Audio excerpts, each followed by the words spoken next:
While I do some work on my laptop today, I'm going to talk about how memory came to be. So the inspiration behind memory actually came when my grandmother passed away in early 2024. And like most people, we posted photos and messages on social media. People would comment and reach out and all of that. And at first it felt fine, but over time, posts like that just fade away. And not deleted, but just buried. And that's when it really hit me that, with social media, it doesn't have a dedicated space for memories.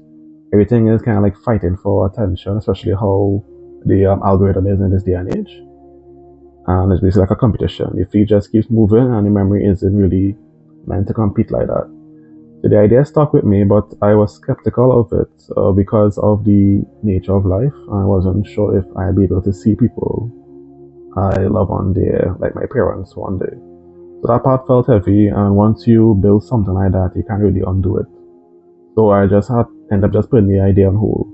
So in late 2024, when we were, a company planning for the next year and talking through ideas, that idea came back up, and I decided to actually go forward with it slowly. So I stopped doing branding and stuff because I find that very time consuming. I just not really a fan of branding. So we end up actually going with Gig Studio, make up them for the branding, and honestly did an excellent job. So when I saw the final product, it gave me that motivation to say, yeah, all right, so let's start this thing. So in January 2025, I would have done like a teaser video. It just was like a quick teaser, like like different memories put together. And in February, I had started working on the app. At first, I had no idea how the app would look because that's always really tricky thing because I did not want it to look like Uplift.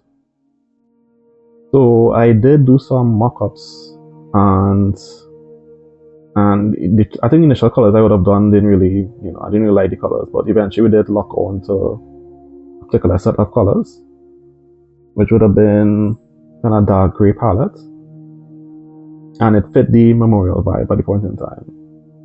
So it wasn't too loud, not too calm. So in May 2012, I had to pause development because of some health challenges. So everything had stopped, which definitely became frustrating. I had to put things on hold for a good while until in January 2026 when I reviewed everything. And one of the biggest changes I did where I realized that the app didn't have to just be about people who passed away, but also could be those who are alive and being celebrated. Because memory isn't always only about loss, so I had to make some changes to the database and the structure of it and expand what memory could be.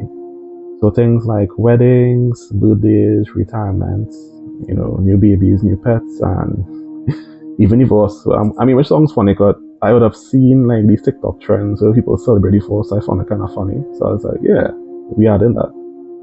At the end of the day, they're all, moments and chapters. So that's basically an insight into how memory came to be.